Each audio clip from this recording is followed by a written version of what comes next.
Parce qu'il est essentiel d'être conseillé, CGECO accompagne votre entreprise de sa création à sa transmission.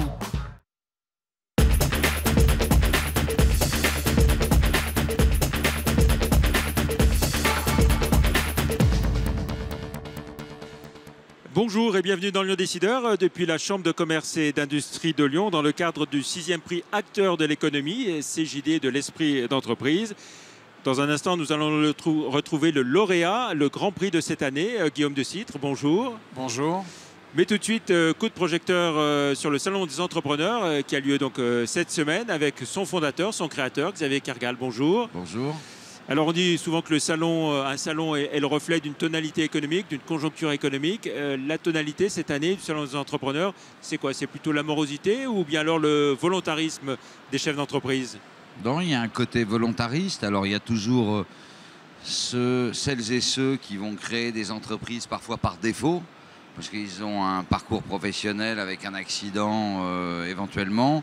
Mais il y a quand même une très forte augmentation de souhaits de création ou de reprise d'entreprise par excès. Et on sent que les codes culturels dans ce pays sont quand même en train de changer. Alors ça date pas de cette année, ça date d'il y a quelques années, mais il y a une évolution culturelle très sensible sur l'entrepreneuriat. Oui, on avait beaucoup commenté l'an dernier ce sondage qui avait été fait avec... C'était un tiers des Rhône-Alpins pratiquement qui disait avoir éventuellement un projet de création d'entreprise. 500 000 Rhône-Alpins qui disaient, il y a une part onirique, oui. Je souhaite un jour créer mon entreprise. Mais quand on filtrait un petit peu, est-ce que vous avez un projet précis? Est-ce que vous voulez passer à l'acte rapidement? On avait quand même 250 000 Rhône-Alpins qui disaient oui, je veux y aller. Alors qu'il n'y a que 40 000 créations d'entreprises en Rhône-Alpes. Donc il y a un terrain très fertile. Alors on est une année d'élection évidemment, on est encore en plein dedans en ce moment. On sait que les chefs d'entreprise, ils n'aiment pas forcément ces années d'élection parce que ça peut être synonyme de changements législatifs, de changements fiscaux, changements sociaux. Vous sentez clairement cette inquiétude en ce moment? Il y a une bonne nouvelle potentielle pour les petites boîtes, c'est qu'a priori l'impôt sur les sociétés va passer à 20%, à condition de réinvestir. Ça, on aurait peut-être pu le faire il y a quelques années. Donc pour les moins de 20 salariés, c'est plutôt intéressant. Un impôt proportionnel, oui, à la taille de l'entreprise. Voilà. Donc ça, c'est potentiellement une bonne nouvelle. Il faut voir si elle se traduit dans les faits. Reste toujours quand même un problème majeur on le sait depuis des décennies, les charges patronales et les charges salariales, d'une manière générale, sur l'embauche.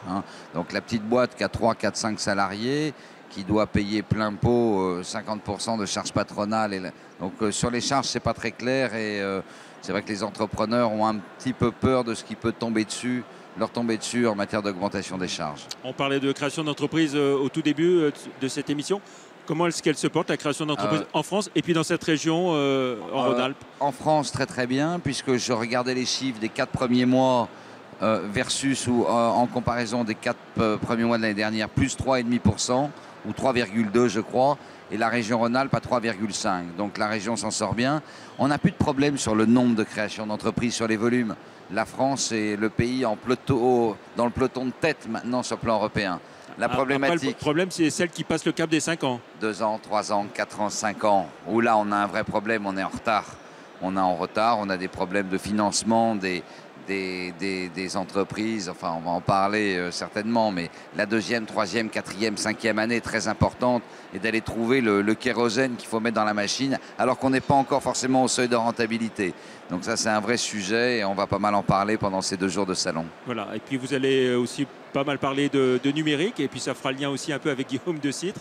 Le numérique est à l'honneur cette année au Salon des entrepreneurs, on peut le dire. On a une sortie, la première sortie officielle de Facebook sur sa partie entreprise, qui vient à Lyon pour expliquer ses chaînes thématiques pour les entreprises, tout ce qui est développement de business au travers du numérique, développement du chiffre d'affaires, développement de la marque, de la notoriété, les réseaux sociaux, la e-réputation. Mais là, j'ai un voisin qui a quelques métros d'avance sur moi pour en parler.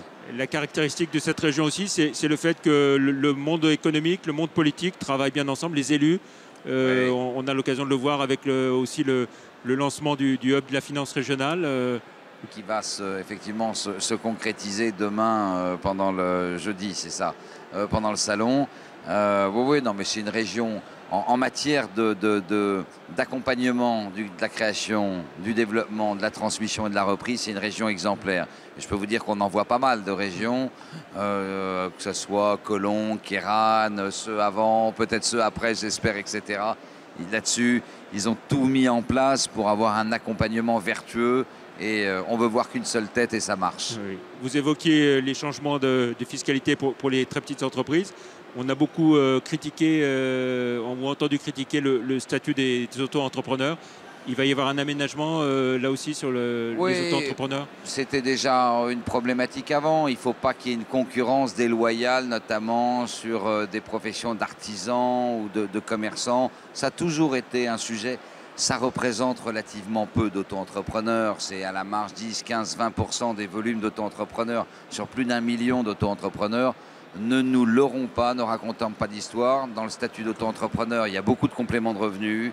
Il y a des jeunes retraités qui font un peu de sous, c'est très bien. Il y a des profs de piano qui régularisent l'argent au noir, c'est très bien.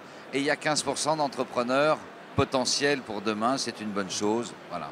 En un mot pour finir, Xavier Kergal, ce que vous attendez de ce salon des entrepreneurs cette année à Lyon. Une bascule au niveau des acteurs du financement pour qu'ils suivent plus et mieux les entreprises, non pas l'amorçage de la création d'entreprises, mais N+3, N+4, N+5, comment on peut accompagner ces petites boîtes qui ont un potentiel de développement, qui ne sont pas forcément en matière de rentabilité au rendez-vous, mais qui ont besoin de kérosène pour pouvoir se développer et qu'on fasse un petit peu comme les Américains ou d'autres, on injecte des moyens et des capitaux dormants dans ces petites boîtes. Et très bien, merci Xavier Kergal. Et puis on se retrouvera au Salon des entrepreneurs puisque TLM sera présent avec un plateau télé tout au long de ce salon. Merci. Guillaume de Citre, à vous maintenant. Vous aussi, vous avez créé une jeune entreprise il y a un peu plus d'1 an dans le domaine numérique, mais bien sûr de Citre, c'est plus de 100 ans d'existence, 1907. Quel est le secret de cette longévité? C'est le fait que vous êtes une entreprise familiale? Je pense que d'abord c'est lié au fait que les gens lisaient il y a un siècle et ils lisent encore plus aujourd'hui. Donc on est sur une activité qui se développe de ce point de vue-là. Il y a de plus en plus de gens qui savent lire, de plus en plus de gens qui lisent. Et puis l'entreprise a su s'adapter aussi aux besoins de ses clients. C'est-à-dire que ça a démarré Place Bellecour, comme vous le savez, avec une librairie. Et puis petit à petit, on est dans un pays où la population a cru, où les gens sont en périphérie. On a ouvert des magasins en périphérie. Puis après, il s'est agi d'être présent sur Internet. On était la première librairie sur Internet en 97, il y a 15 ans. Et puis maintenant, on vend du livre numérique à nos clients, et en magasin et sur Internet. Et puis on a créé cette fameuse société qui s'appelle TI il y a 1 an. Voilà, c'est cette faculté d'adaptation parce qu'on a quand même vu pas mal de librairies régionales avoir des difficultés ou disparaître pour certaines. Vous êtes plus que jamais présent et vous vous développez. On a effectivement, quand j'ai repris l'entreprise, on faisait à peu près 50 millions d'euros de chiffre d'affaires. Là, on termine à 71, donc on a eu une vraie croissance d'activité, mais qui est liée effectivement, d'abord, à un gros travail de nos équipes pour faire en sorte qu'on conseille au mieux nos clients. Parce qu'il sort beaucoup de livres, il sort 6000 livres par mois en France. Donc il y a un gros travail de conseil. Et puis, comme vous l'évoquez, de s'adapter aussi bien en magasin ou sur Internet, parce que les besoins des clients changent. Alors aujourd'hui, de site, c'est 9 magasins, c'est ça au total? Donc on a plusieurs activités en fait. On a un réseau de 9 librairies en région Rhône-Alpes, la dernière étant à Confluence. Content de cette ouverture, ça se passe bien? Ça se passe très bien. Oui, le centre commercial, je ne sais pas si vous le connaissez, est absolument magnifique. Et les clients, ils sont très très heureux. Donc ça, c'est un nouveau quartier qui continue à se développer. C'est vraiment génial, quoi. Après, on a toute notre activité sur Internet. On est 3e en France. Et on vend partout en France et même à l'étranger. On veut dans 220 pays. La part de vos ventes sur Internet aujourd'hui, ça représente quoi? C'est l'équivalent de 2 magasins, 2 très gros magasins. Donc c'est une activité tout à fait considérable. Aussi bien sous notre propre nom que aussi on est sur Price Minister, sur Rue du Commerce, en Opercultura. Donc on est sur tout un tas de sites internet où c'est nous qui proposons ce service. Et puis on a lancé en février un nouveau site internet qui s'appelle Entrée Livre, qui est une sorte de Facebook du livre qui vous permet d'avoir des recommandations de lecture, de partager ça avec vos amis. Et c'est quelque chose de complètement nouveau où vous avez des recommandations que vous ne pourriez pas avoir autrement. Voilà, et dans ce domaine, le développement, ça se passe comment? Alors, c'est la société TI? Alors, le livre numérique, c'est TI. Voilà. C'est-à-dire qu'en fait, on a développé la première solution de distribution de livres numériques en modèle open source. Et comme on était trop petit pour faire ça tout seul, en fait, on a créé cette société en dehors du groupe. Je l'ai créée avec 2 autres personnes, Valérie Epcolin et Eric Daspet. Et on propose cette solution à tous les libraires que ça intéresse. Et donc, on est déjà en production, 1 an après la création, avec De Citre, avec Cultura, bientôt avec Rue du Commerce. Et on est en train de signer un certain nombre de librairies, petites, moyennes et grandes, et des grandes chaînes, pour leur permettre de vendre de livres numériques, mais en modèle ouvert. Parce que ce qu'il faut bien comprendre aujourd'hui, c'est qu'il y a d'autres solutions qui existaient déjà, mais qui étaient dans des formats propriétaires. Prenez l'exemple d'Apple, ça fonctionne bien, mais ça fonctionne que sur matériel Apple. Nous, on pense qu'il faut que le lecteur soit capable de choisir son support de lecture et choisir son libraire, et TI est fait pour ça. Dans votre idée, à moyen terme, l'activité de De Citre, ça se répartira comment entre, j'ai envie de dire, les librairies classiques et puis la part numérique, Internet Ouais. Alors c'est difficile à dire parce qu'en fait, il y a des paramètres qu'on ne maîtrise pas. Le premier, c'est quel est le rythme que les éditeurs vont avoir pour numériser leurs ouvrages. Aujourd'hui, il y a un catalogue de livres numériques d'à peu près 60 000 titres, quand en livre papier, on est à 650 000. Et il y a à peu près 1/3 des nouveautés qui sont numérisées. Donc plus ce catalogue va augmenter, plus ça va créer une demande. Et de 2, il y a le prix de ce fichier numérique. Il n'y a encore pas si longtemps, c'était pratiquement le même prix. Maintenant, on est à peu près à 30% en dessous. Et donc, plus les prix du numérique vont baisser, plus ça va accélérer le marché. Cela étant, pour vous donner un chiffre concret, il y a 1 an, ça faisait à peu près 1% des ventes.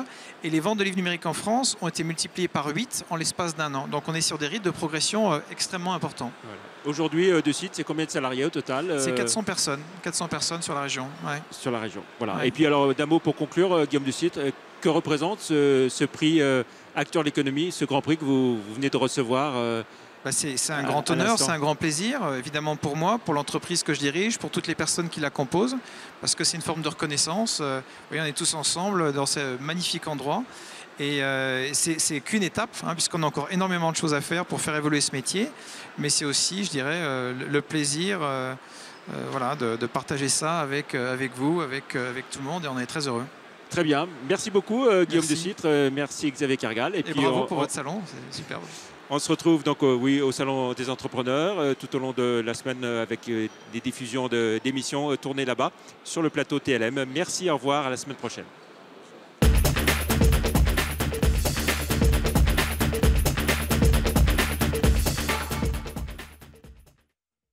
Parce qu'il est essentiel d'être conseillé, CGECO accompagne votre entreprise de sa création à sa transmission.